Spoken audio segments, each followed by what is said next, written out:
اعوذ باللہ من الشیطان الرجیم بسم اللہ الرحمن الرحیم ولتکن اور ہونی چاہیے منکم تم میں سے امتن ایک جماعت یدعونا جو بلائے الی الخیر خیر کی طرف، اچھائی کی طرف، بھلائی کی طرف، وَيَأْمُرُونَ اور حکم دے بالمعروف اچھائی کا، وَيَنْهَوْنَ اور منع کرے عن المنکر برائی سے،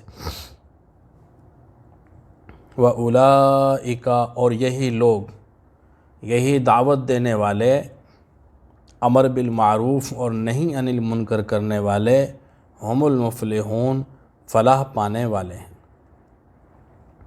تم میں سے ایک امت ہونی چاہیے جو خیر کی طرف بلائے۔ خیر کی تشریح خود نبی کریم صلی اللہ علیہ وسلم نے فرمایا، تشریح خود نبی کریم صلی اللہ علیہ وسلم نے کی کہ قرآن اور میری سنت، جو قرآن کی اتباع اور میری سنت کی اتباع کی طرف بلائے، خیر کی طرف بلائے۔ خیر سے مراد قرآن پاک کی اتباع اور نبی کریم صلی اللہ علیہ وسلم کی اتباع۔ تم میں سے ایک جماعت ہونی چاہیے جو خیر کی طرف بلائے، قرآن کی پیروی، نبی کریم صلی اللہ علیہ وسلم کی پیروی کی طرف بلائے، اور ان دونوں کا مجموعہ اسلام ہے، اسلام کی طرف بلائے۔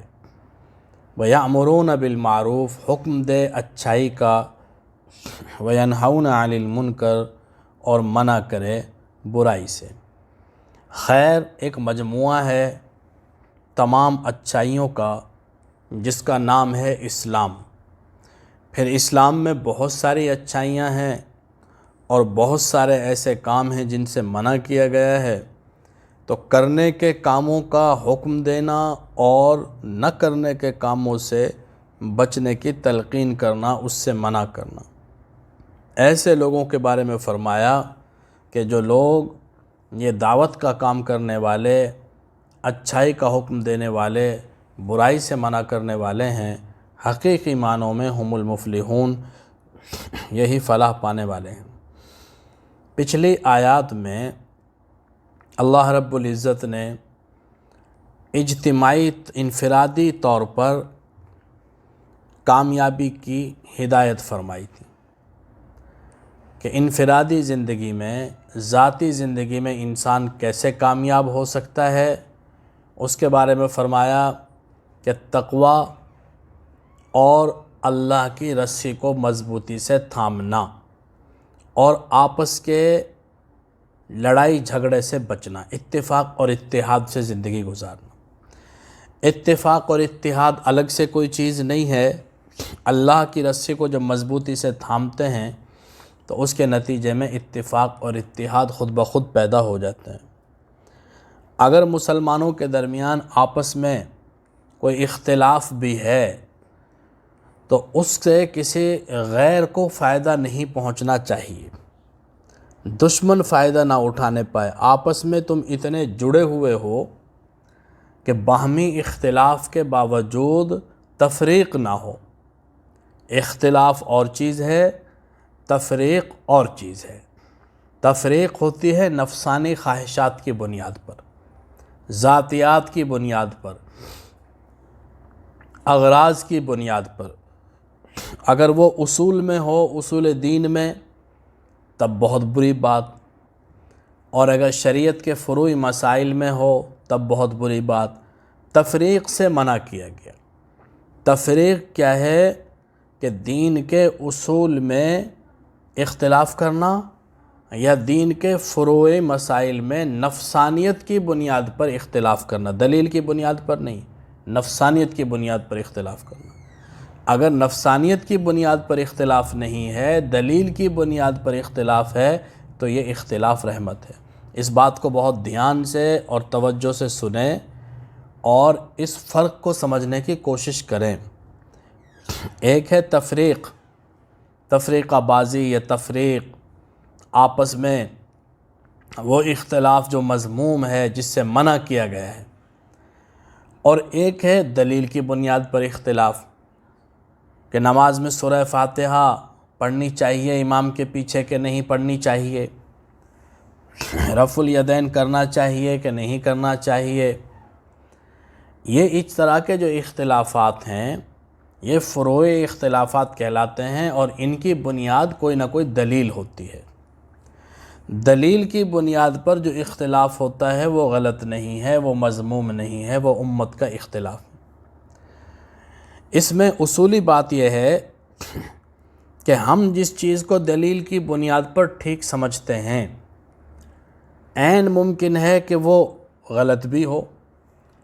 ہم اس کو دلیل کی بنیاد پر ٹھیک سمجھتے ہیں لیکن خطا کا امکان ہے، اور جو دوسرے سے ہم اختلاف کرتے ہیں تو اس کے بارے میں ہمارا نظریہ یہ کہ وہ غلطی پر ہے اور عین ممکن ہے کہ ٹھیک بھی ہو۔ اچھی طرح سمجھ لیں بات کو کہ جب کسی مسئلے میں دلیل کی بنیاد پر اختلاف ہوتا ہے ائمہ کرام کے درمیان، امام ابو حنیفہ رحمہ اللہ کے نزدیک امام کے پیچھے سورہ فاتحہ نہیں پڑھنی مقتدی نے، امام شافعی رحمہ اللہ کے نزدیک پڑھنی ہے، نہیں پڑھے گا تو نماز نہیں ہوگی۔ تو امام شافعی رحمہ اللہ کیا کہیں گے کہ میرے نزدیک یہ بات درست ہے اور اس میں غلطی کا بھی امکان ہے، ہو سکتا ہے کہ میں نے غلط استدلال کیا ہو، غلطی کا بھی امکان ہے، اور دوسرا آدمی جس بنیاد پر ہے وہ غلط ہے لیکن ہو سکتا ہے کہ وہ ٹھیک بھی ہو۔ اسی طرح امام اعظم ابو حنیفہ رحمہ اللہ کہیں گے کہ میں نے جو دلیل پکڑی ہے میں اس دلیل کی بنیاد پر ٹھیک مسلک پر ہوں لیکن غلطی کا امکان ہے، اور دوسرا آدمی مثال کے طور پہ کوئی اور امام، اس نے جو دلیل پکڑی ہے وہ غلط ہے لیکن ٹھیک کا بھی امکان ہے، ثواب کا بھی امکان ہے، درستگی کا بھی امکان ہے۔ جب دلیل کی بنیاد پر اختلاف ہوتا ہے تو ہم اپنے کو ٹھیک سمجھتے ہیں، دوسرے کو غلط سمجھتے ہیں، لیکن اس کا مطلب یہ نہیں ہے کہ اس کے اوپر نکیر کریں، اس کو ہم غلط کہنا شروع کر دیں۔ اس میں صرف اپنے آپ کو ٹھیک کہا جاتا ہے اور غلطی کا امکان مانا جاتا ہے، دوسرے کو غلط اور غلط پر قائم رہ کے کہتے درستگی کا بھی امکان ہے۔ تو ایسے اختلاف سے انتشار پیدا نہیں ہوتا۔ جو آدمی فروعی اختلافات کی بنیاد پر، جو دلیل کی بنیاد پر ہوتے ہیں، ایک دوسرے پر جو نکیر کرتے ہیں اور یہ فیصلہ صادر کر دیتے ہیں کہ دوسرے کی نماز نہیں ہوئی اور دوسرے کا یہ عمل مقبول نہیں ہوا، یہ امت میں افتراق پیدا کرنے والے لوگ ہیں، یہ امت میں انتشار پھیلانے والے لوگ ہیں۔ دیکھنے کی بات یہ ہے، سوچنے کی بات یہ ہے کہ اگر اس طرح آپ کسی کے غلط ہونے کا فیصلہ کریں گے تو امت کا ایک اتنا بڑا حصہ جو اکثریت میں ہے وہ بالکل غلط ہو جائے گا، وہ سارا ہی غلط ہو جائے گا۔ اب مثال کے طور پہ اگر کوئی آدمی یہ کہتا ہے کہ امام ابو حنیفہ رحمہ اللہ کے مسلک پر نماز پڑھنے والے کی نماز نہیں ہوتی، تو دنیا میں 80% حنفی ہیں، تو گویا کہ آپ یہ کہہ رہے ہیں کہ 80% مسلمانوں کی نماز ہی درست نہیں ہے، 80% مسلمانوں کی نماز ہی ٹھیک نہیں ہے۔ خلافت عثمانیہ حنفیوں کی تھی، 600 سال تک جو خلافت عثمانیہ قائم رہی، ترکوں کی حکومت، یہ سارے کے سارے حنفی مسلک پر تھے۔ گویا کہ 400-500 سال جو حرمین شریفین کے اوپر بھی انہوں نے حکمرانی کی، اس دوران میں جو ائمہ کرام ہوتے تھے وہ حنفی مسلک کے ہوتے تھے۔ آج کل امام احمد بن حنبل کے ماننے والے ہیں، تو اس زمانے میں حنفیوں کی حکومت تھی تو حنفی ائمہ کرام تھے۔ تو کیا مطلب ہے کہ اتنے بڑے طبقے کی جو 600 سال تک دنیا پر حکمرانی کرتا رہا، مسلمانوں کی نمائندگی کرتا رہا، ان کی نماز ہی ٹھیک نہیں تھی، ان کا دین پر چلنے کا طریقہ ہی درست نہیں تھا۔ تو اس طرح کی باتوں کو اچھالنا، نیٹ پہ آپ کو بہت سارے لوگ ایسے مل جائیں گے کہ جو فروعی اختلافات کو بنیاد بنا کر امت میں انتشار پیدا کرنے کی کوشش کرتے ہیں۔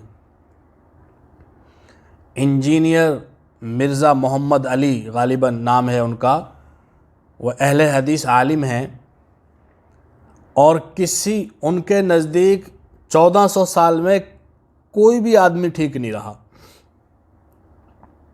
ہر ایک پر چڑھائی، اور ہر ایک کے لیے فتویٰ صادر کر دیتے ہیں کہ یہ بھی غلط ہے۔ میں نے تو ان کو سنا نہیں ہے، کوئی ایک آدھ کلپ نظروں سے گزرا کہ ہمارے اساتذہ کرام نے ہماری ایسی تربیت ہی نہیں کی۔ فروعی اختلافی مسائل کو بنیاد بنا کر امت میں افتراق اور انتشار پیدا کرنا یہ شیطانی ذہنیت ہے، یہ کوئی دین، ایمان اور اسلام کی خدمت نہیں ہے، یہ امت کو دین سے دور کرنے والی بات ہے۔ امت پہلے ہی بکھری ہوئی ہے، پہلے ہی ٹکڑوں میں تقسیم ہے، افتراق اور انتشار پہلے ہی پایا جاتا ہے۔ ایک ملک میں رہنے والے لوگوں کے درمیان کتنی تقسیم ہے دیکھیں آپ۔ سب سے پہلے تو قوموں کی تقسیم، مختلف اقوام ہیں، تو اقوام اللہ تعالیٰ نے بنائی ہیں، لیکن ہم نے اس چیز کو جو اللہ تعالیٰ نے پہچان اور تعارف کے لیے الگ الگ بنائی تھی۔ قوم اور قبیلے اس لیے بنائے گئے تھے کہ انسانوں کا آپس میں امتیاز رہے اور ایک دوسرے کا تعارف اور پہچان آسان ہو جائے۔ ٹکڑوں میں تقسیم کر دیا اللہ تعالیٰ نے، قوموں میں اور قبائل میں، انسانوں کو مختلف اقوام اور قبائل میں تقسیم کر کے کہ تعارف اور پہچان میں آسانی رہے۔ ہم نے اس میں اتنی شدت پسندی اختیار کی کہ ایک قوم دوسرے قوم میں رشتہ کرنے کو تیار نہیں ہے۔ راجپوت راجپوتوں میں کریں گے، شیخ شیخوں میں کریں گے، آرائی آرائیوں میں کریں گے، اور اگر دوسری قوم میں رشتہ ہو گیا اور خدا نہ خواستہ مزاج نہ ملے، طبیعتیں نہ ملیں، کوئی بگاڑ کی نوبت آ گئی، یا بگاڑ کی نوبت نہیں آئی لیکن مزاج کے خلاف کوئی بات ہو گئی، تو وہ براہ راست حملہ پھر قوم کے اوپر ہوتے، تو قوم ہی ایسی ہے، ان کی تو نسل ہی ایسی ہے، سب آدم سے ہیں اور آدم مٹی سے تھے، انسان ہونے کے اعتبار سے سب برابر ہیں، جس کو فضیلت ہے وہ تقوی کی وجہ سے ہے۔ تو پہلی تقسیم ہمارے اندر یہاں سے شروع ہو جاتی ہے، پھر علاقوں کی بنیاد پر تقسیم، صوبوں کی بنیاد پر تقسیم، اور جلتی پر تیل کا کام کیا ہے ہمارے اس نظام جمہور نے، اس نظام حکومت نے، کہ جس میں ایک ملک کے اندر درجنوں جماعتیں ہوتی ہیں، سیاسی جماعتیں۔ اب ایک گھر میں 10 افراد ہیں، کوئی پیپلز پارٹی کو اچھا سمجھتا ہے، کوئی تحریک انصاف کو اچھا سمجھتا ہے، کوئی نون لیگ کو اچھا سمجھتا ہے، کوئی مولانا فضل الرحمان صاحب کی جماعت کا حامی ہے، کوئی ANP کا حامی ہے۔ تو ایک ہی گھر میں رہنے والے لوگوں کے درمیان اتنی تقسیم ہو جاتی ہے سیاسی بنیادوں پر کہ بعض مرتبہ گھر میں بیٹھے ہوئے بھائی آپس میں لڑ پڑتے ہیں، دستوں گریبان ہو جاتے ہیں، باپ اور بیٹے آپس میں لڑ پڑتے ہیں۔ ووٹ ایک امانت ہے، وہ آدمی جس کو بہتر سمجھتا ہے اس کے خانے میں جا کے ڈال دیتا ہے، لیکن اس نظام نے انسانوں کو، مسلمانوں کو اتنا تقسیم کیا ہے کہ اس ایک پاکستان میں رہنے والے لوگ اتنے ٹکڑوں میں بٹے ہوئے ہیں، کوئی تحریک انصاف کا آدمی نون لیگ کے آدمی کے پاس بیٹھنے کے لیے تیار نہیں ہوتا۔ بیٹھیں گے تو وہی سیاسی تبصرے شروع ہوں گے، اور آپس میں پھر بعض مرتبہ نوبت لڑائی جھگڑے تک پہنچ جاتی ہے، اور الیکشن کے دنوں میں تو درجنوں جانیں چلی جاتی ہیں، اور جو اربوں خربوں روپے کا نقصان ہوتا ہے قوم کا، ملک کا، وہ الگ ہے۔ تو پہلے ہی اتنی تقسیم ہے، پھر مذہب کے نام پر بھی تقسیم کر دی جائے۔ اب یوٹیوب چینل بنا کر لوگ بیٹھے ہوئے ہیں، کسی کو نماز روزے کی تو تلقین کرتے نہیں، جو نماز نہیں پڑھتا اس کو یہ نہیں کہتے کہ نماز پڑھا کرو، نماز نہ پڑھنے کے کتنے نقصانات ہیں اور نماز پڑھنے کے کتنے فائدے ہیں، اس سے کوئی غرض نہیں ہے ان کو۔ ان کا سارا زور اس بات پر ہے کہ جو نماز پڑھ رہا ہے اس کی نماز نہیں ہوتی، جو کوئی نیک عمل کر رہا ہے اس کا وہ نیک عمل نہیں ہوتا۔ کوئی حج کرنے، یہ حج نہیں ہو، اس کا حج نہیں ہوا۔ نماز پڑھنے آ گیا، اس نے ٹانگیں چوڑی نہیں کی، اس نے ہاتھ اوپر نہیں باندھ، اس کی نماز نہیں ہوئی۔ اس نے اونچی آواز سے آمین نہیں کی، اس کی نماز۔ بعض لوگوں کا کام 24 گھنٹے صرف یہی ہے کہ جو کوئی نیک عمل کرتا ہے اس کے نیک عمل کو قبول نہیں ہونے دینا، کہ بس یہ ٹھیک نہیں ہوا۔ اور اگر کوئی نماز نہ پڑھے ان کو کوئی پریشانی نہیں ہے، کوئی آدمی حج عمرہ نہ کرے ان کو کوئی پریشانی نہیں ہے۔ ان کو پریشانی تب شروع ہوتی ہے جب کوئی آدمی نیک عمل کی طرف آ جاتا ہے کہ تیرا نہیں ہوا۔ تو یہ کوئی مسلمان تو نہیں کر سکتا، کوئی اصلاح پسند انسان، نیک نیت انسان تو ایسا نہیں کر سکتا۔ جو طبیعتاً شرارتی ہے، مزاجاً فسادی ہے اور جو شیطانی طبیعت رکھتا ہے وہی آدمی ایسا کام کر سکتا ہے۔ اس لیے ایسے چوروں سے، ایسے ڈاکوؤں سے اور ایسے دین فروشوں سے بچیں کہ جو دین کے نام پہ دین کی بنیادی تعلیمات کی خلاف ورزی کر رہے ہیں۔ کوئی آدمی چوری کر لے، اس کا ذاتی عمل ہے، اس کی ذاتی برائی ہے۔ کوئی آدمی حرام کھائے، اس کا ذاتی عمل، ذاتی برائی ہے۔ لیکن ایک آدمی دین کے نام پہ دین کو غلط طریقے سے پیش کر رہا ہے، یعنی وہ یہ تصویر پیش کرتا ہے کہ دین اس بد مزاجی کا نام ہے الیاذ باللہ جو میرے اندر پائی جاتی ہے، گویا کہ دین فتنہ پروری ہے نعوذ باللہ کہ جو میرے اندر پائی جا رہی ہے۔ وہ یہی دعویٰ کر رہا ہے نا۔ جو آدمی بھی ایسا کرتا ہے، حق کے نام پہ بعض باتیں حق ہوتی ہیں لیکن ان کے ساتھ ارادہ باطل کا کیا ہوتا ہے۔ کلمۃ حق ارید بہ الباطل، یہ بات تو درست ہے لیکن اس سے جو نیت اور ارادہ کیا گیا ہے وہ غلط ہے۔ اس لیے ہر ایسے فتنہ پرور سے بچنا چاہیے۔ جب اللہ کے نبی نے خود اختلافات کی گنجائش رکھی، صحابہ کے درمیان اختلافات پائے جاتے تھے، تو ایک آدمی 15ویں صدی میں پوری امت کے اختلافات کا فیصلہ کرے گا کہ سب اس پر جمع ہو ہی نہیں سکتا، ممکن ہی نہیں ہے۔ دلائل ہر طرح کے مل جاتے ہیں، کوئی بھی جہنم میں نہیں جانا چاہتا، ہر آدمی جنت میں جانا چاہتا ہے، تو دلیل کی بنیاد پر اس نے جو مسلک اختیار کیا ہے اللہ تعالیٰ اس میں ہی اس کی نجات دیں گے اس کو، اور قیامت کے دن حقیقت کھول دیں گے۔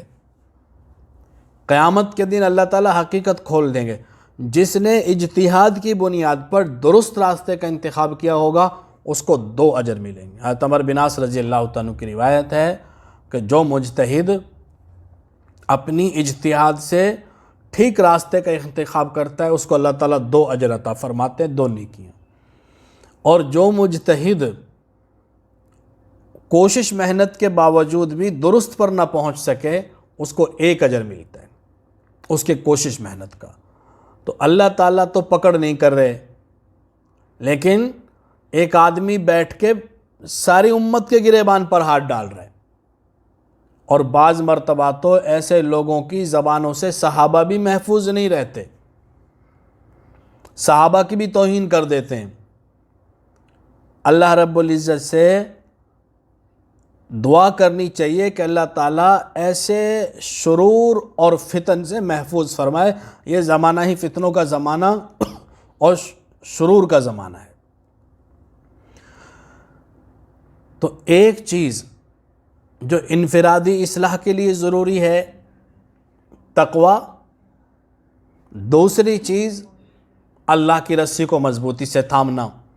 جب اللہ کی رسی کو مضبوطی سے تھامیں گے آپس میں اتفاق اور اتحاد رہے گا۔ عرض میں یہی کر رہا تھا کہ آپس کے اختلافات کی بنیاد پر کافر کو موقع نہ ملے ہمارے درمیان گھسنے کا۔ حضرت امیر معاویہ رضی اللہ تعالیٰ عنہ اور حضرت علی کا اختلاف تھا اور لڑائی تک نوبت پہنچی۔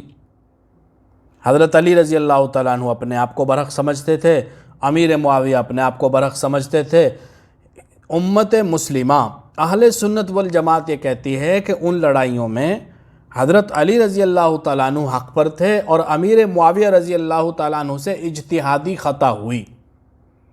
حضرت علی رضی اللہ تعالیٰ عنہ برحق تھے، امیر معاویہ رضی اللہ تعالیٰ عنہ سے اجتہادی خطا ہوئی۔ جس زمانے میں یہ اختلافات چل رہے تھے، جنگیں چل رہی تھیں، تو ایک رومی بادشاہ کو موقع ملا کہ مسلمانوں کے اس آپسی اختلاف سے فائدہ اٹھا کر ان کو نقصان پہنچایا جائے۔ اس نے امیر معاویہ رضی اللہ تعالیٰ عنہ کو خط لکھا اور کہا کہ ہمیں پتہ چلا ہے کہ تمہارا علی سے اختلاف ہے اور تمہاری آپس میں لڑائی ہو رہی ہے، اگر تم مناسب سمجھو تو ہم تمہارا ساتھ دینے کے لیے تیار ہیں۔ جب یہ خط لکھا رومی بادشاہ نے تو حضرت امیر معاویہ رضی اللہ تعالیٰ عنہ اس کی بدنیتی بھانپ گئے۔ اسی خط کی پشت کے اوپر لکھا، او روم کے کتے، او رومی کتے، تو نے یہ کیسے باور کر لیا کہ میں علی کے خلاف ہوں؟ اللہ کی قسم، اگر تو نے میرے بھائی علی کی طرف میلی آنکھ سے دیکھا، میں اپنے بھائی علی سے صلح کروں گا اور اس کی فوج کا پہلا سپاہی بن کے تیرا قلعہ کما کروں گا۔ وہیں پر فتنہ دب گیا۔ اگر موقع دے دیا جاتا تو بات اتنی دور نکل جاتی کہ امت اس کی بھرپائی نہ کر پاتی۔ وہ صاحب بصیرت لوگ تھے، وہ اختلاف بھی کرتے تھے تو ان کے پاس کوئی بنیاد ہوتی تھی۔ اب یہاں پر جس زمانے میں نریندر مودی کشمیر میں کرفیو لگا رہا تھا، 80 لاکھ مسلمانوں کو اس نے قید کر دیا، ان کا دانہ پانی بند کر دیا اور جیل سے بدتر ان کی زندگی بنا دی۔ اس زمانے میں متحدہ عرب امارات کے شیوخ سربراہان مودی کو اپنا سب سے بڑا ایوارڈ دے رہے تھے۔ آپ اندازہ لگائیں، مسلسل ہم عرض کر رہے ہیں کافی دنوں سے کہ اسرائیل کو تسلیم کرنے کی جو وبا، کرونا سے بڑی وبا جو چل پڑی ہے، ایک ایک کر کے سب ملک اس کو تسلیم کریں گے، اور یہ ہو رہا ہے۔ متحدہ عرب امارات نے تسلیم کیا اور رات ٹرمپ نے اعلان کر دیا ہے کہ بحرین نے بھی تسلیم کر لیا ہے۔ حالانکہ بحرین وہ ملک ہے جس میں تقریباً 60% شیعہ ہیں، اور ایران کا اسرائیل کے ساتھ بڑا دیرینہ تنازع ہے، آپس میں بہت شدید اختلافات ہیں، اور سارے لوگ یہ کہہ رہے تھے، پاکستان کے تجزیہ کار یہ کہہ رہے تھے کہ سارے ملک چاہے تسلیم کر لیں، بحرین تسلیم نہیں کرے گا۔ کیوں تسلیم نہیں کرے گا؟ کہ وہاں شیعہ بہت زیادہ ہیں، اگر حکومت نے تسلیم کیا احتجاج بہت بڑے پیمانے پر ہوں گے، حکومت گر جائے گی۔ مغربی طاقتوں نے اسی ہتھیار کو حکومت کے خلاف استعمال کر کے اسرائیل کو تسلیم کروا لیا ہے۔ انہوں نے ڈرایا بادشاہوں کو کہ اگر آپ نے اسرائیل کو تسلیم نہ کیا تو اتنی بڑی تحریک چلے گی شیعوں کی طرف سے کہ تمہاری حکومت کا خاتمہ ہو جائے گا۔ اب بحرین کے بادشاہوں کو، شہزادوں کو یہ فیصلہ کرنا تھا کہ اسرائیل کو تسلیم کر کے اس تحریک کو دبائیں یا تسلیم نہ کر کے تحریک کا مقابلہ کریں۔ تو ان کے شیطانی دماغوں نے اور ان کی خواہشات نفسانی نے ان کو یہ بتایا کہ اگر تم نے اسرائیل کو تسلیم کر لیا تو پھر امریکہ اور مغربی طاقتیں اور اسرائیل تمہارا ساتھ دیں گے، اور اندرونی جو خلفشار ہے، انتشار ہے، اس پر تم قابو پالو گے، لہٰذا انہوں نے تسلیم کر لیے۔ یہ وہ بت ہیں جو ایک ایک کر کے گرتے چلے جائیں گے۔ ابھی یو اے ای گرا تھا، اب بحرین گر گیا ہے، اب یہ کے بعد دیگرے آپ دیکھنا گرتے چلے جائیں۔ سعودی عرب کی بھی ڈیل ہوئی مکمل۔ مسجد حرم میں آپ اندازہ لگا سکتے ہیں بیت اللہ شریف، حرم مکی، انبیاء کی سرزمین، انبیاء کے سجدہ گاہ، دنیا کے سب سے بڑے امام عبد الرحمن السدیس جمعے کے خطبے میں اسرائیل کو تسلیم کرنے کی راہ ہموار کر رہے ہیں۔ تڑپنے کی اجازت ہے نہ فریاد کی ہے، تڑپنے کی اجازت ہے نہ فریاد کی ہے، گھٹ کے مر جاؤں یہ مرضی میرے سیاد کی ہے۔ کدھر جائیں؟ کس کس بات کا رونا روئیں؟ ایک طرف ملک میں صحابہ کے گستاخ لائیو نشریات کے اندر صحابہ کرام کی گستاخی کرتے ہیں، ابو بکر صدیق رضی اللہ تعالیٰ عنہ کی شان میں گستاخی پریس کانفرنس کے ذریعے کبھی نہیں ہوا تھا پاکستان میں، اب ہوا۔ سما ٹی وی کے اوپر یا غالباً 24 چینل کے اوپر لائیو نشریات چلی شیعوں کی، جس میں انہوں نے صحابہ کی سارے ملک کے سامنے، ساری دنیا کے سامنے گستاخی کی، توہین کی۔ یہ فتنے کا دور ہے، دجالی دور ہے، فتنے اس طرح گریں گے، اللہ کے نبی نے فرمایا جس طرح تسبیح ٹوٹ جاتی ہے اس کے دانے گرتے ہیں، اس طرح فتنے آئیں گے۔ بات سمجھ میں نہیں آئے گی کہ کیا کریں اور کیا نہ کریں، اس لیے حیران نہ ہوا کریں، پریشان نہ ہوا کریں اس بات سے کہ امام کعبہ نے یہ کیا کہہ دیا اور فلاں بڑے شیخ نے کیا کہہ دیا۔ اگر امام کعبہ عبد الرحمن السدیس نہ کہتے تو آگے والے سے کہلواتے، وہ نہ کہتے تو اس سے آگے والے سے کہلواتے۔ شیخ حذیفی نے مسجد نبوی میں ایک بیان دے دیا تھا امریکہ کے خلاف، اس دن سے لے کر آج تک غائب ہیں۔ یہ بدبخت محمد بن سلمان امت کا کلنک، امت کے ماتھے کا داغ، ساری مغربی گندگی کو جس نے پاک سرزمین کی طرف ایسے قبول کیا ہے کہ جیسے پیاسا پانی قبول کرتے، جدیدیت کے نام پر، جدت کے نام پر، ترقی کے نام پر مغرب کی ساری گندگی کھینچ کے سرزمین مقدس کے اوپر لے آیا ہے۔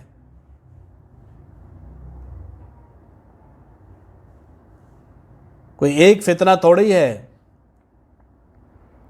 ہمارا کام صرف اتنا ہی نہیں ہے کہ نجی مجلسوں میں تجزیے تبصرے کر کے بیٹھ جائیں، کم سے کم آپس کی حد تک ایک دوسرے کو اچھائی کی تلقین اور برائی سے بچنے کی تلقین کریں۔ اور اس سے بڑی برائی کیا ہوگی کہ ساری امت کا دھارا ہی تبدیل کیا جا رہا ہے۔ ابھی محرم گزرا نہیں ہے، ابھی محرم چل رہا ہے۔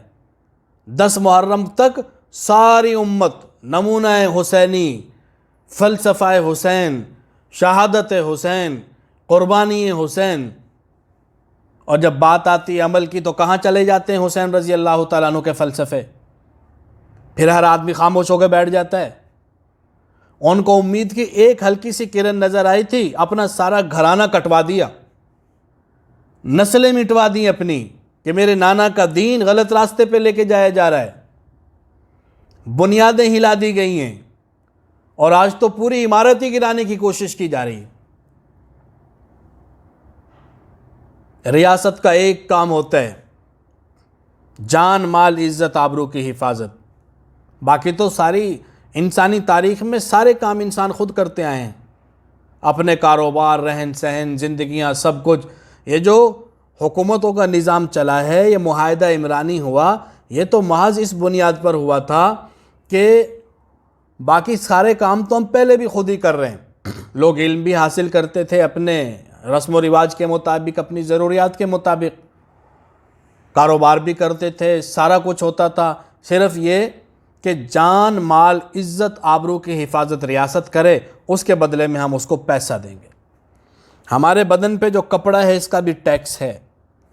میں نے مائک لگایا ہوا ہے اس کے اوپر بھی ٹیکس ہے، میرے سامنے لیپ ٹاپ رکھا ہوا ہے میں نے یہ خریدا اس پر بھی ٹیکس ہے، یہ موبائل ہے اس پر بھی ٹیکس ہے، یہ چادر ہے اس پر بھی ٹیکس ہے، کارپٹ نیچے بچھاؤ اس پر بھی ٹیکس ہے، یہ جو کمرہ بنا ہوا ہے اس کی ایک ایک جز کے اوپر اینٹ، سیمنٹ، بجری، پنکھا، لائٹیں، تاریں، ہر چیز کے اوپر ٹیکس ہے۔ گھر سے باہر نکلے سڑک کے اوپر ٹیکس، کوئی ہم سانس بھی لیتے ہیں تو اس کا بھی ہمیں ٹیکس دینا پڑتا ہے، اور اس کے بدلے میں ریاست کو ہمیں کیا دینا تھا؟ جان، مال، عزت، آبرو کی حفاظت۔ کوئی ایک آدمی پاکستانی یہ بتا دے حلف دے کر کیا اس کی جان، مال، عزت، آبرو محفوظ ہے؟ اگر محفوظ ہے تو وہ یا تو اس نے ذاتی بنیاد پر اسباب کیے ہیں، اور یا پھر اللہ رب العزت کی طرف سے اس کے اوپر کرم ہے کہ اس کا کوئی نقصان نہیں ہو رہا۔ ریاست کچھ نہیں کر رہی۔ جس گھر میں جب مرضی جو مرضی سانحہ ہو سکتا ہے، اگر نہیں ہو رہا تو اللہ رب العزت کی طرف سے خصوصی حفاظت ہے، یا انسان نے خود اپنے گھر کا نظام ایسا بنایا ہوا ہے کہ وہ محفوظ ہے۔ ڈاکو، چور، بدکار لوگ جہاں مرضی جب مرضی جس کے ساتھ جیسا چاہے کر سکتے، اور ریاست ہے تو اس کو اس بات سے فرصت نہیں ملتی کہ ہمیں عالمی سطح پہ لوگ کیا کہیں گے۔ پیپلز پارٹی کے بلاول کے ترجمان نواز کھوکر صاحب کل فرما رہے تھے کہ اگر سزائے موت دی جائے تو ملک کی جو ریٹنگ ہے وہ کم ہو جاتی ہے، عالمی سطح پر اس کا امیج متاثر ہوتا ہے، اور کہنے لگا کہ جب ہمارے زمانے میں ہم نے سزائے موت موقوف کی ہوئی تھی تو پاکستان کا امیج بہت بلند تھا، وہ بدبخت انسان ڈوب کے مر جا کہیں۔ اس کا مطلب بہن بیٹیوں کی عزتوں کا سودا کر لیں اور درندوں کے سامنے پھینک دیں ان کو، تو ملک کا امیج بہتر کرتے رہو۔ ملک کا امیج تو تب بہتر ہوتا ہے ان کی نظر میں، جن آقاؤں کی نظر میں تم امیج بہتر کرنا چاہتے ہو، جب سارے دین کو چھوڑ دو، بے لباس ہو جاؤ، مغرب والی فحاشی اوریانی کو اختیار کر لو۔ مغرب تو تب خوش ہوتا ہے، اور یہ فواد چودھری جیسے لوگ یہی کرنا چاہتے ہیں، شیریں مزاری جیسے لوگ یہی کرنا چاہتے ہیں، یہ نواز کھوکر جیسے لوگ یہی چاہتے ہیں۔ اب پتہ نہیں یہ بات ٹھیک ہے کہ غلط ہے، ورنہ اصولی طور پہ تو ایسے حالات میں ہونا یہ چاہیے تھا کہ عوام سڑکوں پہ آتی، سی سی پی او لاہور کو گریبان سے پکڑتی، اس کو چوکوں چوراہوں میں گھسیٹا جاتا، حکمرانوں کے گریبانوں کو پکڑے ان کو چوکوں چوراہوں میں لٹکایا جاتا۔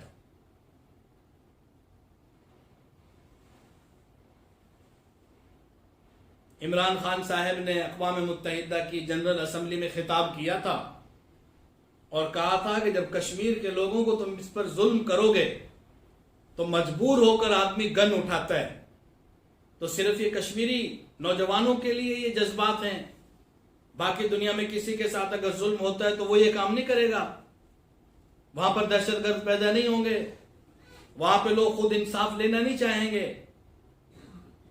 اگر ایک آدمی کی ماں، بہن، بیٹی کی عزت کو پائمال کیا جائے اور وہ بندوق اٹھائے اور خود سے انصاف لینے کے لیے نکل پڑے تو اس کو کس اخلاقی بنیاد پر کوئی روک سکتا ہے؟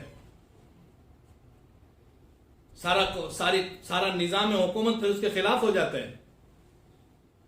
یہ نظام مجرموں کو تحفظ دینے کے لیے ہے، مجرموں کی سرکوبی کے لیے نہیں ہے۔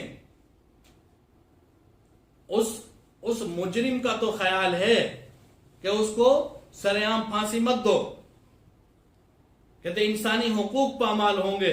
اگر کوئی انسان ہوگا تو انسانی حقوق پامال ہوں گے، جو انسان ہی نہیں ہے اس کے انسانی حقوق کہاں سے آگے؟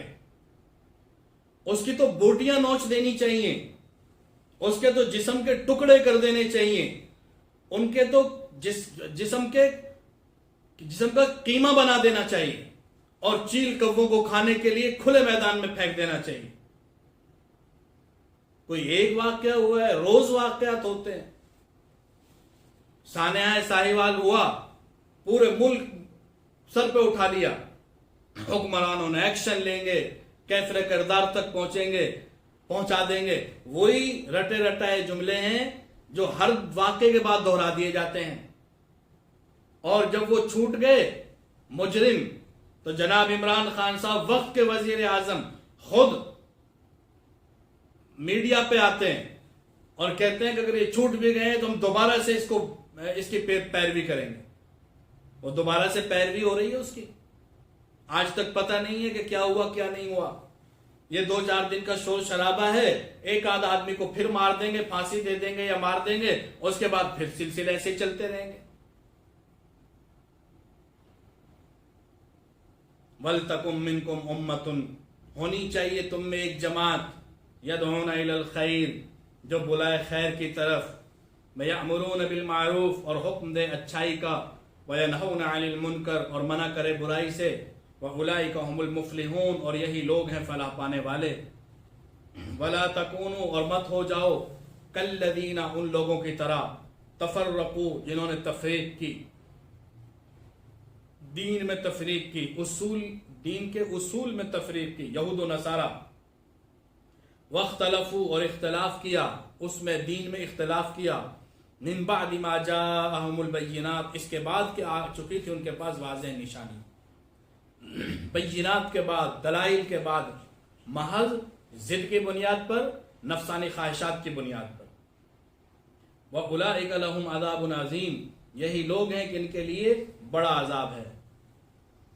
یوم تبیض، جس دن سفید ہوں گے وجوہ، بہت سے چہرے سفید ہوں گے، وتسود، اور سیاہ ہوں گے وجوہ، بہت سے چہرے. قیامت کے دن بہت سے چہرے روشن ایمان والوں کے اور بہت سے چہرے سیاہ کافروں کے. فَأَمَّا الَّذِينَ، پس بہرحال وہ لوگ، اسودت، کے سیاہ ہوئے، وجوہہم، ان کے چہرے، وہ لوگ کہ جن کے چہرے سیاہ ہوں گے، ان کو آگ میں ڈال دیا جائے گا اور ان سے کہا جائے گا کیا اکفرتم، کیا تم نے کفر کیا، بعد ایمانکم، ایمان لانے کے بعد. میدان الستو میں، عہد الستو میں اللہ رب العزت سے جب عہد کیا عالم ارواح میں، تو اس میں تم ایمان لائے، اللہ کی بات کو مانا. عالم ارواح میں اللہ کی بات کو مانا، ایمان لائے، اور اس کے بعد کافر ہو گئے. میثاق لینے کے بعد، فذوقوا، پس چکھو، العذاب، عذاب، بما کنتم تکفرون، اس کی وجہ سے جو تم نے کفر کیا، جو تم کفر کرتے رہے. وَأَمَّا الَّذِينَ، اور بہرحال وہ لوگ، ابیضت، کے سفید ہوں گے وجوہہم، ان کے چہرے، ففی رحمت اللہ، وہ اللہ کی رحمت میں ہوں گے. ایمان والے، اللہ کی رحمت، جنت. ہم فیہا خالدون، اس میں وہ ہمیشہ رہیں گے. تلک آیات اللہ، یہ اللہ کی آیتیں ہیں، نتلوہا، ان کو ہم پڑھتے ہیں، علیہ کا، آپ پر، بالحق، حق کے ساتھ، حق کو ظاہر کرنے کے لیے. وما اللہ، اور نہیں ہے اللہ، یرید، ارادہ کرتا، ظلم کا، للعالمین، جہان والوں کے لیے. اللہ تعالیٰ جہان والوں پر ظلم نہیں کرتا. یہ نہیں ہے کہ ان کو بغیر کسی جرم کے پکڑ لے، کوئی ظلم نہیں کرتا اللہ تعالیٰ. وَلِلَّهِ مَا فِي السَّمَاوَاتِ وَمَا فِي الْأَرْضِ، اور اللہ ہی کے لیے ہے جو کچھ آسمانوں میں ہے اور جو زمین میں ہے. وَإِلَى اللَّهِ تُرْجَعُ الْأُمُورُ، اور اللہ ہی کی طرف لوٹائے جاتے ہیں تمام کام، تمام امور. اللہ تعالیٰ عمل کی توفیق نصیب فرمائے. وَمَا عَلَيْنَا إِلَّا الْبَلَاغُ.